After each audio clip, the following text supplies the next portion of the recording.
السلام علیکم دوستو، نالج ود ارسلان میں خوش آمدید دوستو۔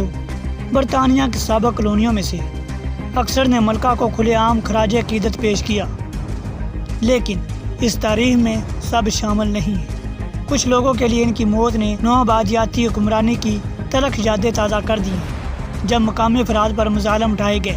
مغربی افریقی قوموں سے مجسمے اور نوادرات، جنوبی افریقہ اور انڈیا سے سونا اور ہیرے چرائے گئے۔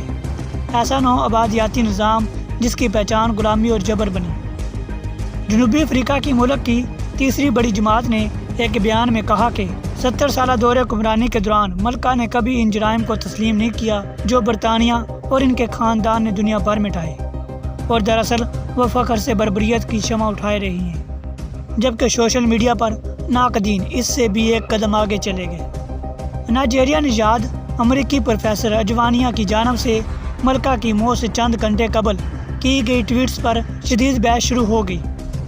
ان میں سے ایک کو ٹویٹر نے اپنے قوانین کی خلاف ورزی پر ہٹا بھی دیا۔ ایک دوسری ٹویٹ میں انہوں نے لکھا کہ اگر کوئی مجھ سے یہ توقع رکھتا ہے کہ میں ایک ایسے شاہی حکمران کے لیے حقارت کے علاوہ کسی اور احساس کا اظہار کیا جائے جس نے ایک ایسی حکومت کی نمائندگی کی جس نے میرے آدھے خاندان کا قتل عام کیا اور ان کو بے گھر کیا، جس کے نتائج ہم آج تک بھگت رہے ہیں، تو ان کی یہ خواہش کبھی پوری نہیں ہوگی۔ ان کی ٹویٹ بظاہر بیافرن جنگ کی جانب اشارہ ہے جو 1960 عیسوی کے اواخر میں ہوئی۔ اس کے دوران برطانوی حکومت نے نائجیریا کی حکومت کی حمایت کی اور اسلحہ بھی فراہم کیا، جس کے دوران بیافرا ریپبلک کے علیحدگی پسندوں کو شکست دی گئی۔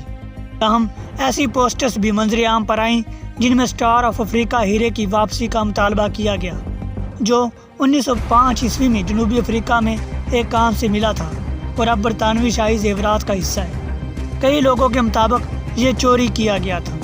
ٹویٹر صارف کیوبان لیکس نے لکھا ہے کہ $400 ملین مالیت کا ہیرا، جس کا سب سے بڑا ٹکڑا شاہی اعصاب پر نصب ہے، 75,000 طلبہ کی اعلیٰ تعلیم کا خرچ اٹھا سکتا ہے۔ انڈیا میں بھی ایسا ہی احتجاج ہوا، جہاں ملکہ الزبتھ کی موت کے فوراً بعد ہی کوہ نور کا ہیش ٹیگ بن گیا۔